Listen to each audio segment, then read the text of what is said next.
There comes a point in every powerful person's life where they must decide, either rebuild from nothing or be broken forever. You may have lost, been humiliated, betrayed, shattered by failure. But this is where strategy begins. Not when you're strong, not when you're winning. Strategy begins in the dirt, when you've been cracked open and there's no illusion left to protect you. Machiavelli never sugarcoated this. He wrote for rulers in crisis, for men exiled from their homes, for leaders about to be executed, for kings about to lose their crowns. His message was simple. If you're weak, you're prey. If you're emotional, you're bait. And if you're careless with your own reconstruction, you'll rebuild your prison instead of your power. So how does a ruthless strategist rebuild themselves? First, they discard their old identity like a snake shedding skin. They do not mourn who they were. That version of you, the one that got betrayed, overlooked, dismissed, was not built to win in the world as it is. It was built to be liked, to be accepted.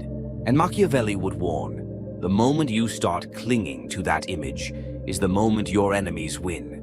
A strategist accepts, brutally, that their old self must die. Not in pity, not in shame, but in design. You're not recovering, you're reconstructing. And this reconstruction begins with the most violent step, cold detachment. You remove all noise, you silence every opinion. You stop asking what others think. You retreat not to escape, but to observe. This is not healing, this is war planning. The strategist sits in silence and writes down the exact ways they were broken, not emotionally, logically. What weakness was exploited? What signals were sent that invited disrespect? Where did you tolerate too much? These are not journal entries, they're intelligence reports. Because if you rebuild without knowing where the cracks were, you'll collapse again. Once detachment is established, the next move is to map your power zones. Every person has leverage, but most don't see it. Why? Because they define power in terms of approval. But a strategist defines power in terms of control. What can you say no to? Who do you not need anymore? What can you walk away from that others can't? Those are your power zones. And a strategist builds their life around them, not away from them. If you are persuasive, don't waste your time trying to be likable. If you are analytical, stop chasing charisma. Power is not about becoming well-rounded. It's about becoming a weapon. Then comes resource alignment. The ruthless don't waste time. They know exactly what drains them, and they cut it off. Not later, not softly, immediately. This means people, habits, addictions, patterns. If something makes you weaker, even if it feels good, it goes. A strategist treats their energy like a sovereign kingdom. No leaks, no freeloaders, no confusion. This is where most people fail. They want to rebuild while keeping the poison nearby. The ruthless don't. Here's where it turns colder. A ruthless strategist builds a new image, deliberately. Not to impress, but to intimidate. Not with volume, but with mystery. After the fall, you do not return with explanations. You return with sharpness and stillness. You walk into rooms like you belong in them. You don't justify your transformation, you embody it. Machiavelli said that rulers must appear virtuous, but only when it suits them. Your new image must serve a purpose, to make people think twice before testing you again. Now, let's talk about information. Another brutal habit. Withholding clarity. The weak overshare when they're rebuilding. They broadcast every step, seeking reassurance. But a strategist knows. Ambiguity is power. They move quietly. They let others guess. They don't explain their plans until they're already winning. This doesn't mean isolation. It means selective disclosure. Never show your whole strategy. Let them see just enough to confuse them. Machiavelli's lesson? Appear harmless until it's too late, and while rebuilding, you create a psychological firewall. You no longer entertain those who drain, delay, or distract. This doesn't mean you fight everyone. It means you delete gently. You become unreactive to bait. You stop defending yourself. You let people talk, but you stop caring. Why? Because every second spent in explanation is a second stolen from execution. That's the cold math. And the strategist always does the math. Finally, the ruthless builder chooses one weapon and sharpens it until it's lethal. This could be influence, precision, charisma, logic. Every powerful figure in history was known for one thing, done relentlessly well. You don't need to master everything. You need to become unforgettable for something. This is how you rebuild yourself like a strategist. You stop healing like a victim and start moving like a ruler in exile. You rebuild not to survive, but to never be broken the same way again. When a strategist rebuilds, they do not ask, what feels right? They ask, what works? This is the divide between ordinary transformation and Machiavellian reconstruction. Most people rebuild to soothe themselves. The strategist rebuilds to win. They are not interested in authenticity for the sake of feeling whole. They are interested in function. If a mask gets them further than a face, they wear the mask. If silence gives them more control than speech, they go silent. If walking alone is more strategic than being surrounded, they disappear. Because this is the cold truth. Real power is rarely recognized by the majority. It is feared in silence and respected in shadows. Once you've initiated the teardown, the stripping of your weaknesses, the rejection of approval, the exit from noise, the second phase is positional reconstruction. You don't just rebuild yourself into someone stronger. You rebuild yourself into someone who cannot be displaced. This begins with mastering your value vector, a single thread of utility so sharp, so undeniable that no environment can ignore it. For some, this is insight. For others, it's precision. For a few, it's presence alone. But it must be something the world needs, not just something it likes. Here's how Machiavelli would put it. A prince must learn how not to be good and to use that knowledge as necessity dictates. Applied here. You must learn how to bend your morals when your survival is at stake. When rebuilding, most people obsess over being seen as fair. The strategist obsesses over being unmovable. And to become unmovable, the next rule is non-negotiable. Build leverage before loyalty. In your new life, you must construct assets that command respect, not emotions that plead for it. This means creating something that others need access to, possessing knowledge others want but can't find, and being so sharp in one area that they fear replacing you. Loyalty is unstable. It shifts with time, emotion, opportunity. But leverage bends even the disloyal into compliance. Now comes one of the most dangerous components of a strategic rebuild: information filtration. You no longer consume as others do. The average person scrolls for comfort. You extract only what can be used. Every book, video, interaction, or mentor must pass a single filter. Can this enhance my leverage or sharpen my aim? Your mind becomes a gate. No entry without utility. You must also embrace controlled coldness, the kind that looks polite on the surface, but underneath says, I see everything, and I owe you nothing. It's not cruelty, it's distance by design. Because when rebuilding, you'll attract scavengers, people who sense you're vulnerable and will offer comfort only to keep you soft. The strategist thanks them, then walks away. Not all comfort is good. Some comfort is a leash disguised as kindness. So how do you train this new mental muscle? Through rehearsed resilience. You simulate setbacks in your mind before they happen. You ask, what will I do when this person betrays me? What happens if I fail publicly again? How will I speak, dress, act if I'm questioned, mocked, dismissed? This isn't paranoia, it's preparation. When you expect friction, it doesn't shake you. When you anticipate attack, you stand straighter. And when the storm comes, you don't flinch, because you already walked through it in silence 1,000 times. Then, layer by layer, you install ritualized command into your routine. This means waking at the same time, not for health, but for ownership. Speaking slower, not for calmness, but for perceived dominance. Practicing silence in conversations, not for mystery, but for control. These aren't just habits, they're symbols, quiet signals to your subconscious that you are in command now. You're no longer reacting to life, you're sculpting it. Even the way you enter a room must change. No rushed steps, no nervous energy. Every movement says, "I am the threat you didn't prepare for." This becomes your posture, not arrogance. Cold precision. Machiavelli would say, one must be a fox to recognize traps and a lion to frighten wolves.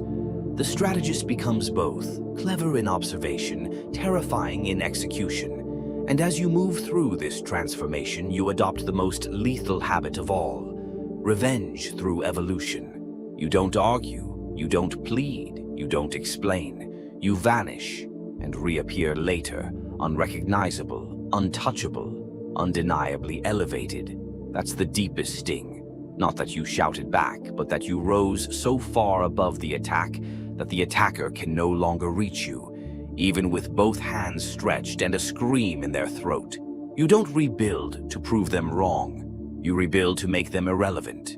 There is one rule every strategist burns into their mind during reconstruction. Do not interrupt your enemy while they are underestimating you. This is where most people fail. They want to be seen during the rebuild. They want credit while they're still under construction. But Machiavellian rebuilding means embracing invisibility. Not because you're ashamed, but because power sharpens best when no one sees the blade coming. That's what Part 3 is about. Not the internal war, not the silence, but the return. How a strategist re-enters the battlefield once they've rebuilt. And here's how it begins. Not with a bang, but with presence. You don't reintroduce yourself with declarations. You reintroduce yourself by changing the energy in the room. When you walk in, people should feel it, even if they can't explain it. Something's different. You don't smile as much. You don't explain your choices. You're calm, not from peace, but from calculation. That calm unnerves people more than arrogance ever could. And this is deliberate. Because the moment you announce, "I've changed," you invite others to challenge it. But when you embody change without talking about it, you force them to adapt or fall behind. The next move is the illusion of openness. A strategist doesn't isolate completely, that would raise suspicion. Instead, they control the narrative by strategically revealing only what strengthens their image. You talk less, but when you speak, your words have weight. You reveal small wins, never full strategies. You let people see your results, never your routines. This is what Machiavelli called appearing virtuous without being trapped by virtue. You give people something to admire, just not enough to disarm you.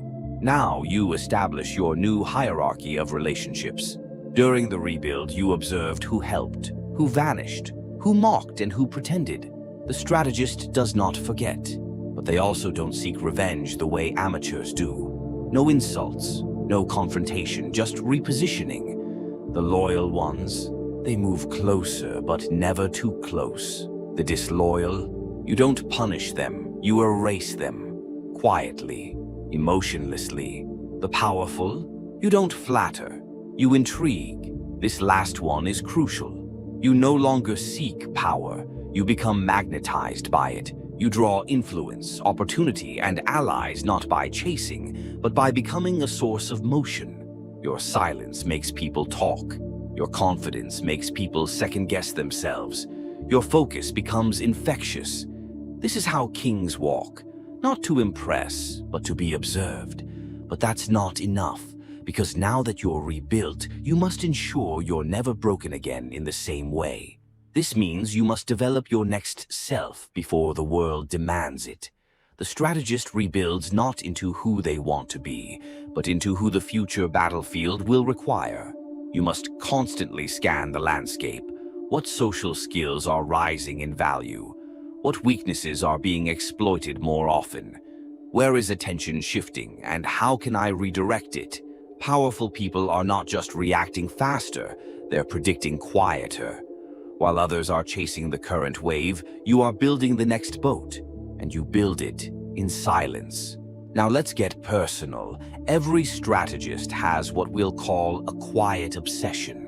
This is not a hobby, it's not a passion. It's a secret weapon that you refine for years, sometimes decades. It could be a deep understanding of human psychology, an unusual technical skill, or an ability to manipulate energy in social environments. Whatever it is, you pour hours into it without telling anyone. Because the day will come when it becomes the exact skill needed in a crisis. And when that day arrives, you don't show up prepared. You show up inevitable. This kind of obsession creates an unfair advantage. And strategists love unfair advantages. Now, let's talk about emotional armor. You will be tested. Again, the world does not care that you rebuild. And the moment people sense your presence is rising, some will try to drag you back to your old level, emotionally, verbally, socially. That's why your next line of defense must be your response system. Not emotionally reactive, not intellectually defensive, but strategically calibrated. For example, if they insult you, smile slightly, say nothing, and escalate elsewhere. If they question your success, pretend to misunderstand them, then redirect with a sharper question. If they provoke emotion, repeat their words back like a mirror until they become uncomfortable. You are no longer fighting for dignity. You are reprogramming perception. This is how the ruthless strategist becomes untouchable. Not by eliminating conflict, but by turning every confrontation into a platform for dominance through control. Because in the end, people don't remember what you said. They remember how powerless they felt in your presence. This is the new you. Not louder, not softer, but engineered. You're no longer proving you've changed. You've made change your natural state. A true strategist never views rebuilding as a single phase. For them, it becomes a way of life. They do not fix themselves once and call it done. They operate under a permanent state of refinement. Every room entered is a test. Every setback is a signal. Every interaction is an opportunity to recalibrate. Because Machiavellian Rebirth is not about becoming someone else. It's about sculpting the version of you that was buried underneath the need to be liked, the pressure to conform, and the fear of being feared. And once that version emerges, everything changes. Not because you force the world to change, but because you make it impossible for the world to see you the same way again. Let's be precise now. There are 5 non-negotiable principles that must govern your behavior from this point forward, or you risk slipping back into the self that was broken. 1. You never explain your pain publicly again. Your suffering is not a performance. It's not currency. It's intelligence for you. Powerful people don't parade their past wounds for sympathy. They harvest them, convert them, weaponize the insights, not the trauma. This doesn't mean you become emotionally numb. On the contrary, you become more emotionally intelligent than ever before. But that intelligence is private. It's selective. It's filtered. The strategist knows. The moment you show someone where you bleed, they start calculating where to stab next. 2. Your circle shrinks but becomes lethal. You're no longer available to people who drain you in the name of loyalty. You're no longer patient with those who disguise jealousy as concern. Your circle now includes only 3 types: the sharp, who challenge your thinking; the silent, who respect your evolution without commentary; and the dangerous, who move with clarity and ruthlessness like you. Everyone else? Background noise. If they're not helping you expand, they're tightening your cage. 3.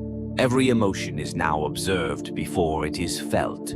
This one is brutal. The old version of you felt first, reacted next, and rationalized after. That's why you lost. Now, the order flips. Observe the emotion. Question its utility. Choose whether to express it. You feel anger? Ask, will this benefit me if released here? You feel sadness? Ask, will it signal weakness or loyalty? You feel joy? Ask, will sharing this expose a future vulnerability? This doesn't make you fake, it makes you sovereign. You are no longer owned by your emotional currents. You steer them. 4. You now speak to shift dynamics, not to connect. This doesn't mean you become cold. It means every word you say has function. You do not vent. You do not overshare. You do not comfort unless it builds rapport. You do not flatter unless it installs leverage. Your speech is a scalpel now, not a blanket. You use it to shape rooms, reposition people, and implant ideas. And when silence does it better, you choose silence with intent. 5. You never rebuild the same self twice. This is the final law. Because here's the hidden trap of self-transformation. The ego likes a story, and once you rebuild, it wants to freeze, to declare, "This is the new me." But that's how people get conquered again. The ruthless strategist doesn't freeze. He evolves again before the next blow lands. He doesn't wait to be broken before adapting. He studies trends before they emerge. He upgrades his skills before they become outdated. He shifts his tone, his environment, his image, just fast enough to stay untouchable, and just slow enough to remain familiar. You will never again catch him unprepared, because from this point on he expects betrayal, not as paranoia, but as design principle. He knows that betrayal, like winter, always returns, and only fools are surprised when it does. So now we return to you. You're no longer the version that begged to be understood, that chased apologies, that forgave without recalculating cost, that explained pain to people who weaponized it, that tried to fix things when they needed to be ended.